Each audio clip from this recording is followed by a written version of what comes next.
चलिए तो आज हम लोग को स्टार्ट करना है मेंस्ट्रुअल साइकिल, है ना। डाली हेडिंग मेंस्ट्रुअल साइकिल। वीडियो देख के नोट नहीं बनाए थे, तो देखे थे।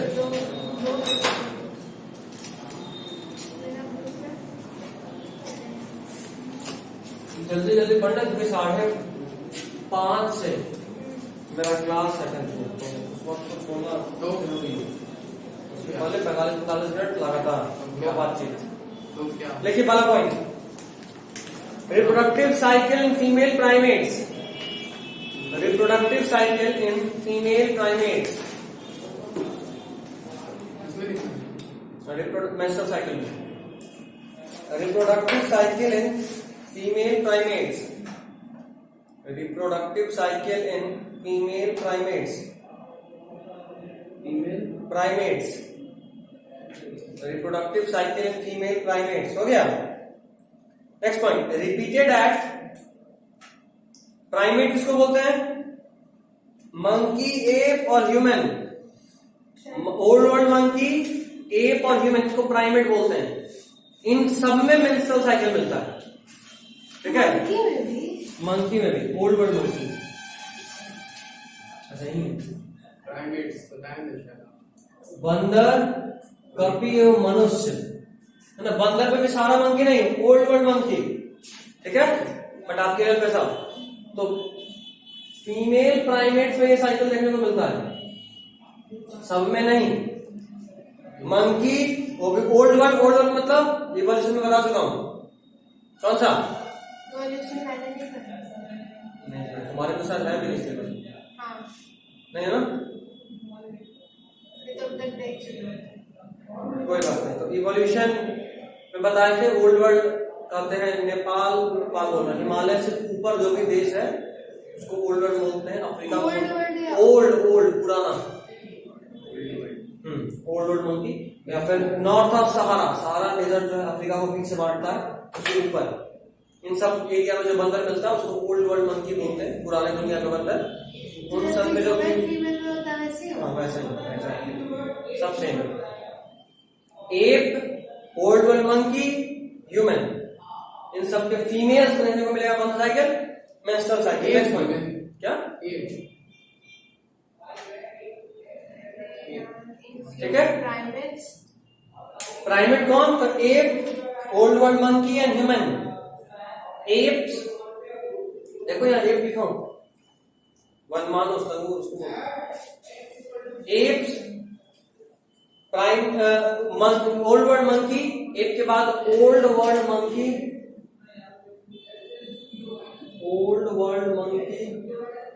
App, old world monkey and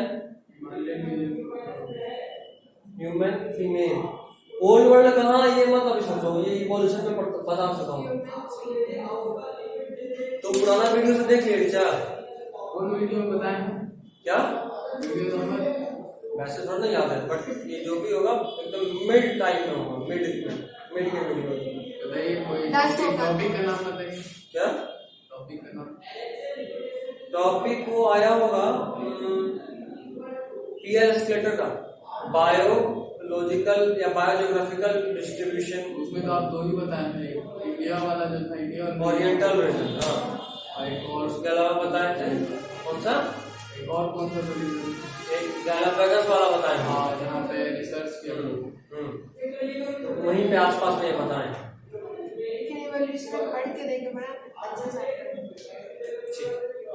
अगला point, repeated at an average interval of 28 to 29 days. Repeated at an average interval of 28 to 29 days. Repeated at an average interval of, repeated at an average interval of, repeated at an average interval of 28 to 29 days. Repeated at an average interval of 28 to 29 days. ठीक है।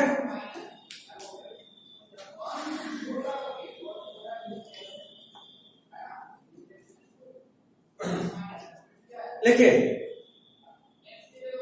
उसके बाद अगला point, या उसी में आगे full stop को कॉमा में कन्वर्ट करो, एक पॉइंट और वहीं पे ऐड कर दो, लिखो बट इन एबनॉर्मल केसेस, देखो नॉर्मली जो सब कुछ, जो अगर सब कुछ सही सही चल रहा है तो 28 से 29 दिन का साइकिल होता है, लेकिन अगर कुछ एबनॉर्मेलिटी मतलब कुछ बीमारी हो गया या कोई प्रॉब्लम हो गया तो in abnormal cases it can vary from 20 to 45 days. It can vary from abnormal case में vary from, it can vary from 20 to 45 days। Abnormal cases में it can vary from 20 to 45 days। हो गया। Next point, it starts at puberty, next point, it starts at puberty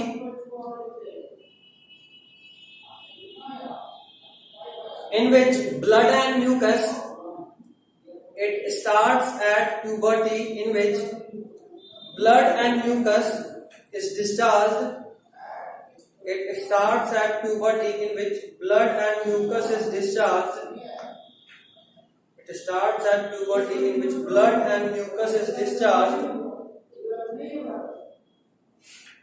blood and mucus is discharged from female genital tract,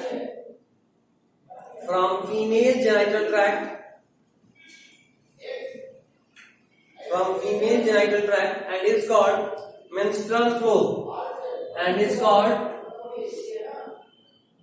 menstrual flow,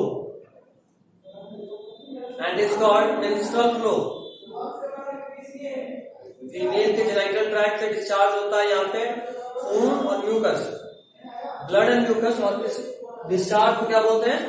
menstrual flow. शायद तुम लोग हिंदी में मासिक बोलते होंगे, ऐसा पता नहीं, एग्जैक्टली मुझे नहीं पता, तो कम आ रहा है। अगला point, this cycle is completely under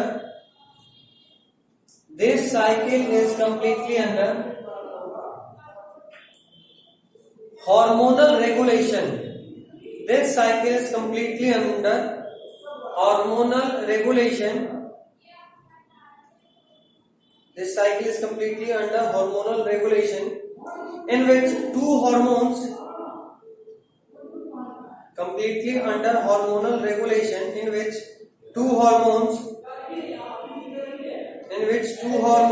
FSH and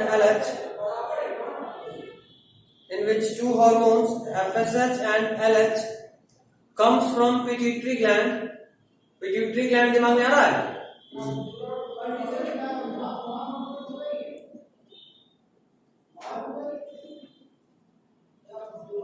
देखो पिट्यूटरी का स्पेलिंग, हाइपोथैलेमस को कंट्रोल करता है, हाइपोथैलेमस इसको कंट्रोल करता है। तो the cycle is completely under hormonal regulation in which two hormones, FSH and LH, FSH और LH को ब्रैकेट में कर लेना, two hormones FSH and LH comes from pituitary gland and the other two hormones from ovary,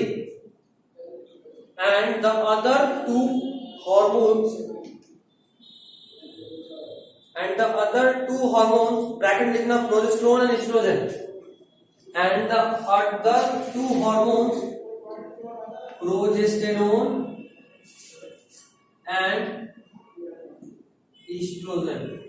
and the other two hormones, progesterone and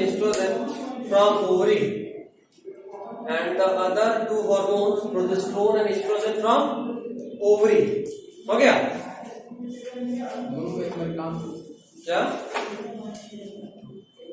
धीरे धीरे सब आएगा। चलिए अगला point,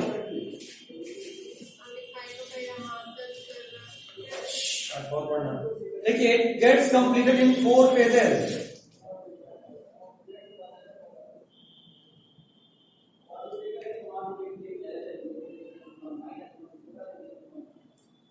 It is completed in 4 phases। First, menstrual phase। हम इस cycle का starting तब मानते हैं जब ब्लड सेट हो रहा होता है, ठीक है। पहला फेज इज मेंस्ट्रुअल फेज, लिखिए डैश देकर 1 to 3 days कई बार 4 दिन तक भी होता है, 1 to 3 days ऐसे।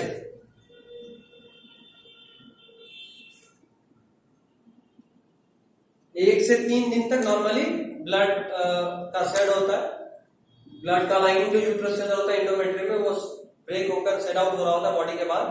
बट इन सम केसेस ये 4था दिन भी जा सकता है, नॉर्मली नहीं जाता बट जा सकता है, ठीक है। अगला पॉइंट, प्रोलिफरेटिव फेज। क्या एक बार में सेट आउट नहीं होता है? नहीं, टोटल 30 to 50 ml ब्लड निकलता है, मिलीलीटर 30 to 50 ml, जो ड्रॉप बाय ड्रॉप बाहर आता है, ठीक है। ऐसा नहीं कि हाथ कटा खून निकलना चालू हो गया, वैसे नहीं होता, ठीक। अगला phase, first is menstrual phase, अगला फेज इज प्रोलिफरेटिव फेज, या इसी का एक और नाम है फॉलिकुलर फेज। प्रोलिफरेटिव फेज या इसी का एक और नाम है फॉलिकुलर फेज।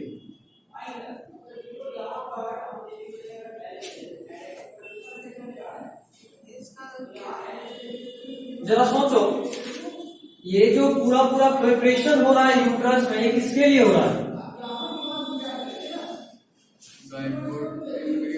अगर किसी तरीके से इम्प्लांटेशन हो गया, अगर किसी तरीके से एग रिलीज हुआ, फर्टिलाइजेशन हो गया, तो उसको मां से जुड़ने के लिए, जो भ्रूण तैयार हुआ, जो फीटस तैयार हुआ, उसको मां से जुड़ने के लिए कोई जगह तो चाहिए, जो कि मां के यूट्रस में, गर्भ में जाकर जुड़ता है। तो उसके लिए ये तैयारी हो रहा होता है। सबसे पहले ब्लड सेट हुआ, मतलब जो पहले थोड़ा सा टूट टाट के निकल गया, ठीक।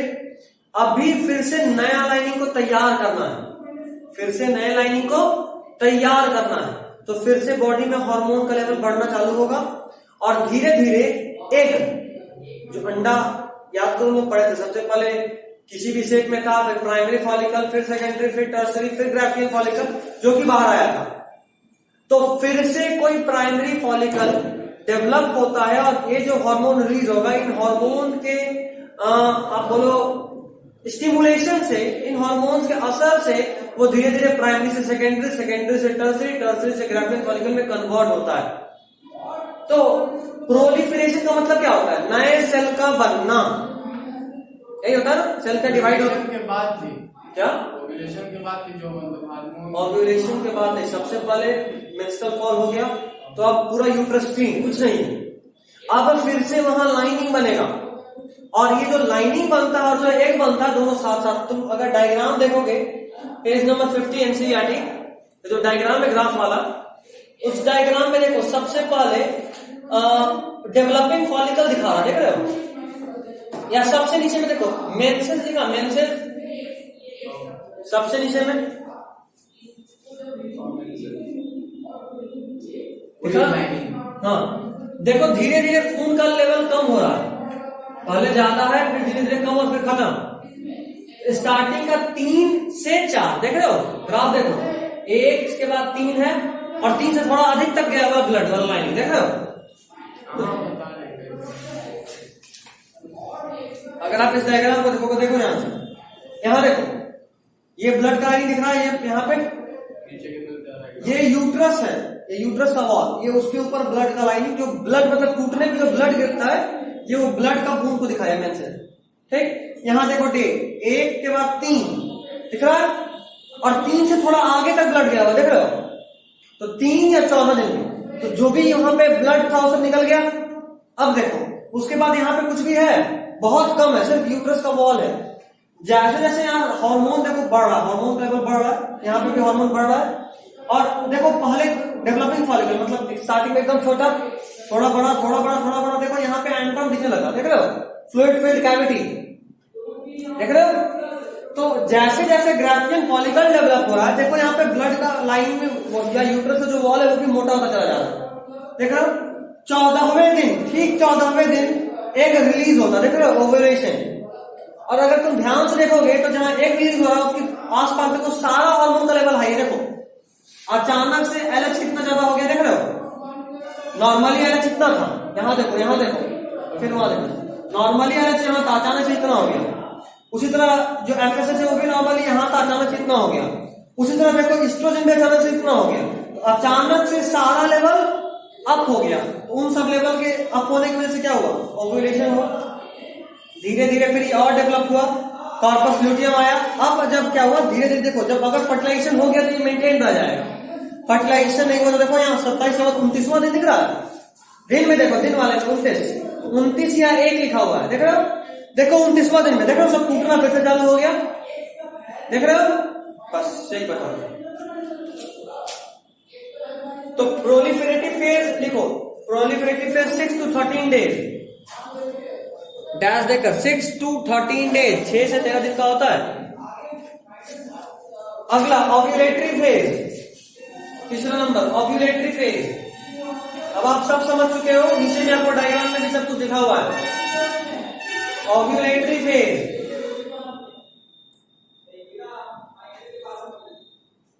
हुआ, डैश देकर लिखो 2 दिन, ये 2 दिन का होता है।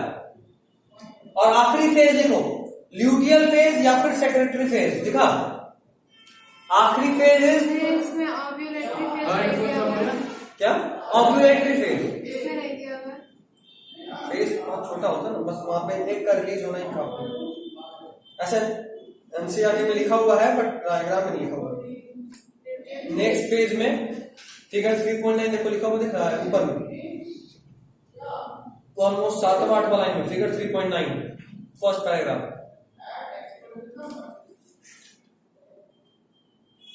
उसके ठीक ऊपर देखो, है ना। चलिए आखिरी फेज देखिए, सेक्रेटरी फेज या ल्यूटियल फेज। इलेक्ट्रिक फेज में क्या लिखना है? 2 days। हाँ, ओव्यूलेटरी में 2 दिन का होता है। सेक्रेटरी फेज या फिर 2 days, कौन सा 2 days? अरे 2 दिन, 2 दिन का ये पीरियड होता है जब एक रिलीज हो रहा होता है। इन 2 दिन में कभी भी हो सकता है। हो गया, LUT है।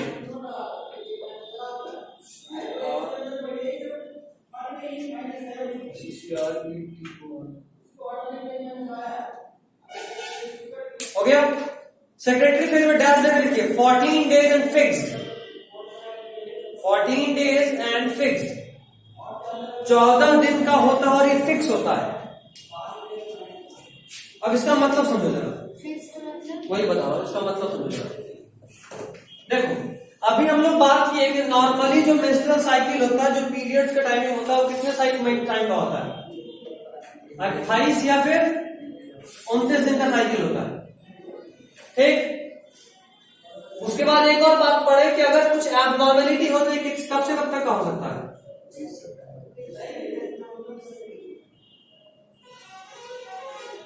मैक्सिमम जो फीमेल्स होती है उनमें थोड़ा फ्लक्चुएट करता है।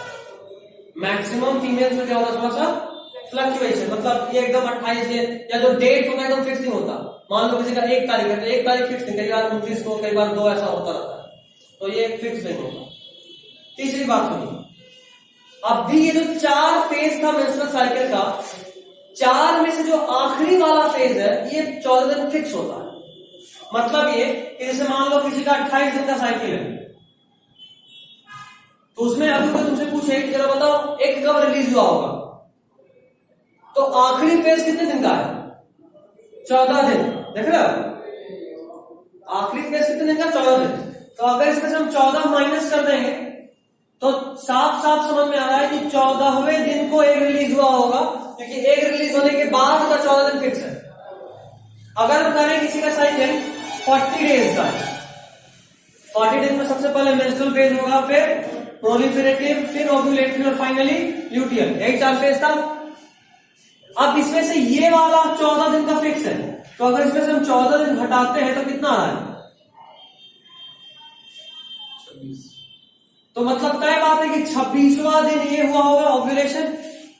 तो ये सब में चेंज हो सकता है, लेकिन आखिरी वाला हमेशा ही 14 दिन का। मान लो किसी का 20 दिन का साइकिल हो गया एबनॉर्मलिटी की वजह से, तो उसमें भी 14 दिन का ल्यूटियल फिक्स होगा।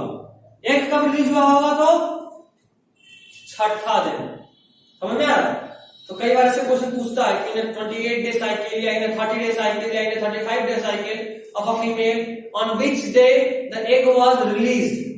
तो जो भी दिन जितना भी इनका साइकिल होगा उसमें 14 घटा देंगे तो मिल जाएगा कि एग कब रिलीज हुआ था। समझे? 2 दिन, 1 से 2 दिन।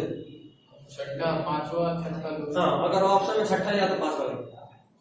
ठीक, देखो ये चीज जानना इसलिए भी जरूरी है क्योंकि फर्टिलाइजेशन होने के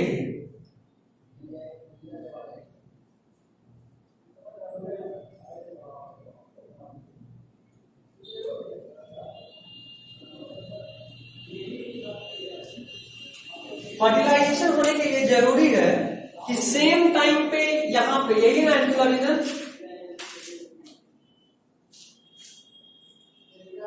हमको तो डायग्राम भी लिखवा देना। देखो डायग्राम देखो पीछे होगा, हिंदी में तो उसको एंटी नहीं बोलते। यहीं पे बताया था कि फर्टिलाइजेशन होता है। इधर देखना, तो यहाँ पे फर्टिलाइजेशन होने के लिए जरूरी है कि उसी वक्त स्पर्म भी हो और उसी वक्त एग भी हो। दोनों में से कोई भी एक नहीं रहेगा तो क्या फर्टिलाइजेशन होगा? नहीं। अच्छा एक बात बताना, अच्छा मेरा एक क्वेश्चन है, अगर वो एक यूट्रस में आ गया और उसके बाद ये हुआ स्पर्म रिलीज हुआ तो हो सकता है क्या? चांसेस आर देयर, लेकिन बात यह है कि इसका कैपेसिबिलिटी था, याद है 24 घंटा तक बेटर फर्टिलाइजर होता है, 48 घंटे तक जिंदा तो होता, लेकिन फर्टिलाइजर करने की हालत नहीं होता। 48 घंटा 48 से 72 था, 72 घंटा तक जिंदा रहता है लेकिन नहीं होता। हम श्योर नहीं। अगर ऐसा जो भी मतलब 24 घंटा का डिफरेंस है, तुमको 24 घंटे का स्पर्म का याद आ रहा है? तो देखिए स्पर्म, हाँ या कॉपी में देखो, तुम्हें देखो स्पर्म का ही बोल रहे हैं। एक का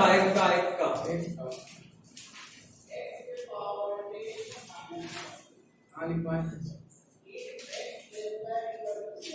अच्छा भैया ये सब भी क्वेश्चन में था, इंडोमेट्रियम से कौन कौन सा चीज प्रोड्यूस होता है, मायोमेट्रियम से कौन कौन सा? अरे क्वेश्चन था, अब कुछ नहीं आएगा।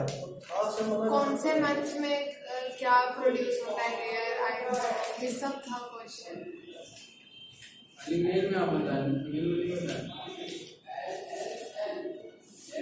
कितना लंबा ये चैप्टर है, बाप रे, खत्म ही नहीं हो रहा। कमी है नहीं, इतना ही तो है। अभी देखो ना,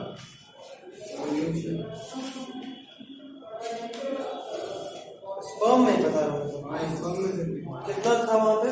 48 और 48 घंटा तक उसमें सही बात।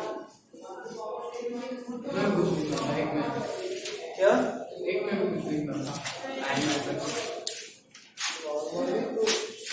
हाँ देखो एक बात सही बात है। अभी आगे वही हमको याद आ रहा है, एक में 24 घंटा होता है बेटर फर्टिलाइजेबल, मेनली फर्टिलाइजेबल होता है 48 आवर्स, वही हमको याद आ रहा था। तो देखो अगर मान लो 48 घंटा पार हो गया, अभी स्पर्म का ठीक है, स्पर्म का ठीक है, हम एक का बता रहे अभी नहीं लिखवाएंगे, वहां 24 48 होता है। 24 घंटे तक में बेटर फर्टिलाइजेबल होता है, 48 घंटे तक में हो सकता है कि फर्टिलाइजेशन हो जाए, बट चांसेस बहुत बढ़ जाता है। हम जो बता रहे हैं वो सुनो, ओव्यूलेशन के 24 घंटा। हाँ ओव्यूलेशन, अभी ध्यान देना, यहाँ पे फर्टिलाइजेशन तभी होगा जब एग और स्पर्म दोनों साथ में पहुंचेगा। अच्छा क्या पूरे महीना यहाँ पे एग होने का चांसेस है?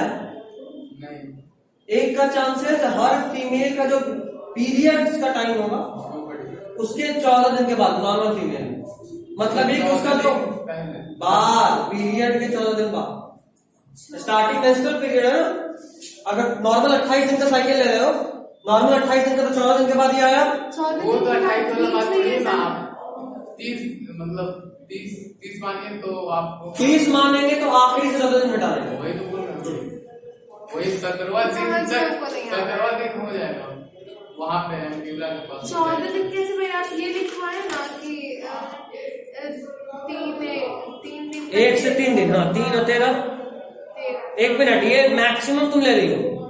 1 से 3, 6 से 13, ये मैक्सिमम 13 वाला मैक्सिमम टाइम है। तो ये कंफर्म आप बोलेंगे इसमें नहीं हो सकता है? हाँ बिल्कुल हो सकता है, बता आखिरी बार 14 दिन का फिक्स होता है, तो वही तो बोल रहे हैं कि 1 से 3 जो लिखा है मेंस्ट्रुअल फेज हो सकता है, मेंस्ट्रुअल फेज 4 दिन का हो जाए, हो सकता है मेंस्ट्रुअल फेज 2 ही दिन का हो, सेकंड वाला 7 फेज दिन नहीं का हो समझ में जाए। आया था। इतना लंबा नहीं होता है। सेकंड वाला फेज नहीं समझ में आया। सेकेंड वाला फेज इज फॉलिकुलर फेज, जब एक रिलीज होने से पहले मैच्योर हो रहा होता है, प्राइमरी फॉलिकल में, सेकेंडरी फॉलिकल, टर्सरी में, इस तरह से। ठीक है, अभी बात सुनना, बात जो समझाने को समझना। अगर मान लो किसी फीमेल का जो पीरियड है वो 30 डेज का है, और तो इसमें एक कब रिलीज होगा? 16 दिन। अब एक बात बताना, अगर ये फीमेल, अगर मान लो ये फीमेल मैरिड है, मेटिंग कर रही है almost on 10th day of a period, 10वें दिन पे, तो स्पर्म तो पहुंचेगा, लेकिन क्या एग आएगा? नहीं। अच्छा, का क्या होगा? कुछ नहीं, वेस्ट हो जाएगा, खत्म हो जाएगा। यूट्रस स्पर्म को बार बार माइंड होता है, ये आपको पता है। अगर मान लो 20वें दिन पे हो रहा है तो चांसेस है कम से बहुत कम, 4 दिन का डिफरेंस है तो कम चांसेस है, यहाँ 6 दिन का डिफरेंस है तो और कम चांसेस है। अगर मान लो दूसरे दिन पे ही कर रहे हैं आप, दूसरे दिन ज्यादा ही हो गया, 5वें दिन पे कर रहे हैं, चांसेस नील। मतलब जरूरी नहीं है कि हर बार जब आप मेटिंग करेंगे it will lead to pregnancy. जरूरी नहीं है कि आपका हर mating will lead to pregnancy, ठीक है ना? तो only that mating will lead to pregnancy in which there is a chance कि स्पर्म को एग मिले। स्पर्म को एग हमेशा नहीं मिलता, स्पर्म को एग हमेशा नहीं मिलता। कब मिलेगा? Mid of menstrual cycle, in 28 day cycle, after 14 days. हाँ 28 डे साइकिल में आफ्टर 14 डे। ये मैं बार बार याद रखना। अब 15 तक उसका मतलब टाइम हम एग्जाम में जाते हैं। आखिरी का 4 दिन आगे पीछे लेके चलो, टोटल 8 दिन का पीरियड हर मंथ में, इसको बोलते हैं कौन सा अनसेफ जोन। 8 दिन मतलब एक रिलीज के 4 दिन पहले से 4 दिन बाद तक का जोड़ते हैं।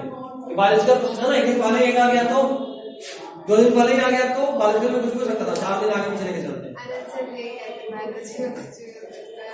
ठीक है, ओव्यूलेशन वाला 14 तो 10 से मान के हाँ 10 से 18 अनसेफ पीरियड, उस वक्त अगर नॉर्मल मीटिंग रहा बिना किसी कंट्रासेप्टिव डिवाइस के, it will lead to pregnancy.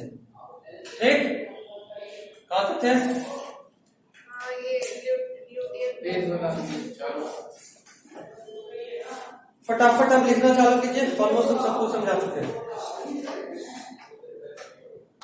10 minute और है। यहाँ पे भेज दो, लिख लोगे? बता तो चुका हूँ, ना हाँ, समझा तो चुके हैं, अभी क्या करना? अब मेरा आदत तरह भेज दीजिए।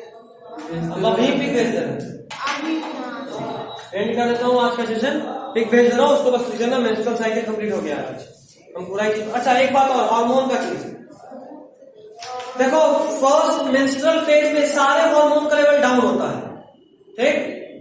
प्रोलिफरेटिव फेज में बताए थे कि सारे हार्मोन का लेवल बढ़ना शुरू होता है, डायग्राम में दिखाई दिया 14वें दिन तक एकदम पीक पे होता है, याद आ रहा है? और अगर तुम उस डायग्राम को देखो ध्यान से, उस डायग्राम को देखो ध्यान से। अच्छा, मेरे क्वेश्चन में था प्लेसेंटा कौन कौन सा हार्मोन रिलीज करता है? मिलेगा, वो सब ह्यूमन हार्मोन से आया हुआ है, ह्यूमन हार्मोन में बताया, हाँ तो बताएं 3 हार्मोन बताएं। प्लेसेंटा हाँ बताया, तो बताएं 3 हार्मोन। यहाँ नहीं आएगा, यहाँ हार्मोन में उतना नहीं आएगा, एक्चुअली सब बस आएगा। हाँ तो ये सब रिप्रोडक्शन वाले चैप्टर में क्यों दिया हुआ है? जितना हार्मोन का यहाँ काम है वहाँ उतना ही पूछेगा, बट ह्यूमन हार्मोन में सब बहुत हार्मोन पूछा है इस चैप्टर में, बहुत पूछता है, बार बार। देखो ध्यान से देखो, उस ग्राफ को अगर तुम ध्यान से देखोगे तो LH हो गया, FSH हो गया, ऊपर के दोनों हार्मोन, उन दोनों का सिर्फ एक एक पीक है, देख रहे हो 14वें दिन। उसी तरह तुम अगर एस्ट्रोजन का देखोगे तो इसका 2 पीक है, एक 14वें दिन और एक बाद में, देख रहे हो।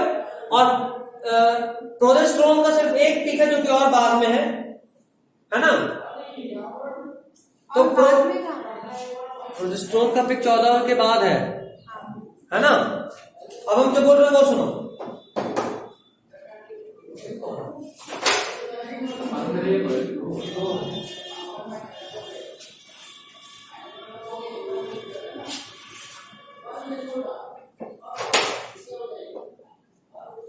ठीक है। तो तुम देखो, सबसे पहले एफएसएच का पीक 14वें दिन को होता है, एस्ट्रोजन का भी पीक 14th डे पे होता है, एफएसएच और एस्ट्रोजन का पीक 14 डे। LH का पीक 13 से 14वें दिन। LH का पीक क्या?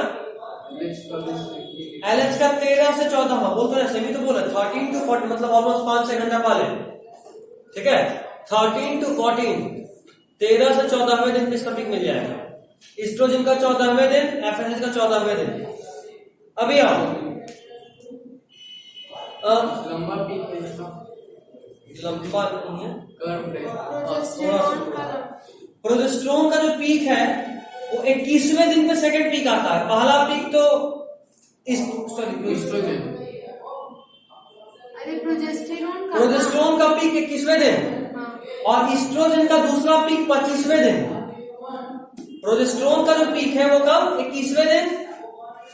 प्रोजेस्टेरोन का पीक 21वें दिन। देखो ना, याद रखना आसान है। 7 दूना 14, 7 तिया 21 मिला तो 14 पे 3 हार्मोन आया। कौन कौन? 14 पे 3 LH, FSH और ईस्ट्रोजन। 21 के दिन प्रोजेस्टेरोन भी आ गया और ईस्ट्रोजन का दूसरा पीक 4 दिन बाद 25वें दिन। 21 4 25 तो 7 कर 14 को 3 का पीक LH, FSH और ईस्ट्रोजन। 21 को प्रोजेस्टेरोन और 4 और जोड़ी तो 25 को ईस्ट्रोजन का दूसरा पीक। याद हो गया? फालतू में डरते हो मैं ना। अच्छा, मेंस्ट्रुअल साइकिल बहुत सारे केस में रुक भी सकता है। मतलब जरूरी नहीं कि मेंस्ट्रुअल साइकिल लगातार चलता रहे, बहुत सारे केस में ये रुक सकता है। और वो केस कौन कौन है बता रहा हूं। पहला केस फर्टिलाइजेशन हो जाए, हम सबका पिक भेजूंगा। पहला केस फर्टिलाइजेशन हो जाए, ठीक। दूसरा केस फीमेल बहुत स्ट्रेस में है, बहुत टेंशन ली हुई है, बहुत मानसिक तनाव है, तो भी रुक जाता है, पीरियड नहीं होता है। तीसरा है प्रोजेस्टेरोन का लेवल बहुत हाई हो।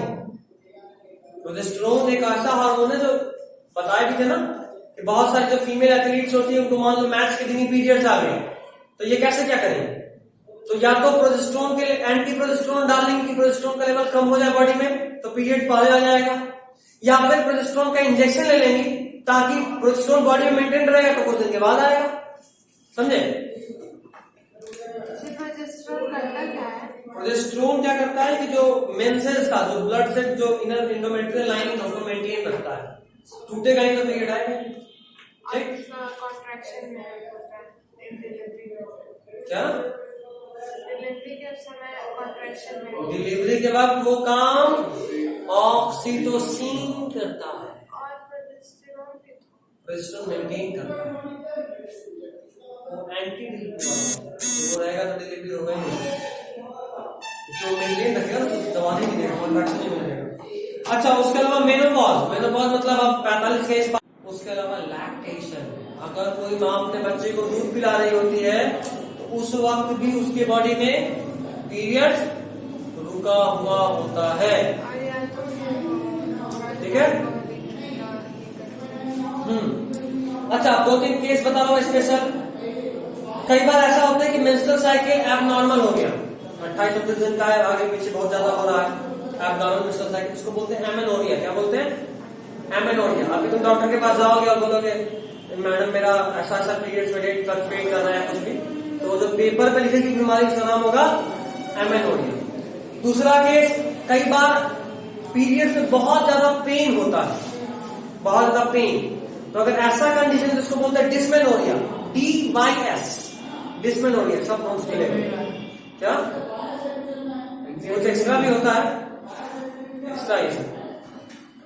तीसरा, कई बार ऐसा होता है कि पीरियड तो आ गया लेकिन एग रिलीज हुआ ही नहीं था। जैसे देखो 14वां दिन अंडा आया था, उसके बाद ब्लड चढ़ाया, समझ में आता है, लेकिन अंडा आया ही नहीं, खाली खून निकला 28वें दिन, तो इसको बोलेंगे अनओव्यूलेटरी मेनेरिया। ये अक्सर मेनोपॉज और मिनार के वक्त होता है, मतलब पहला पीरियड और आखिरी पीरियड ऐसा ही होता है, उसमें एक रिलीज नहीं होता, ठीक। और एक और इज एक्सेसिव ब्लीडिंग।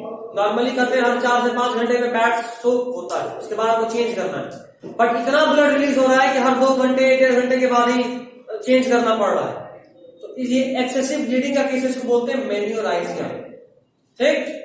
चलिए, this is all for today. अगले क्लास में फर्टिलाइजेशन में एंट्री मारूंगा, ठीक है।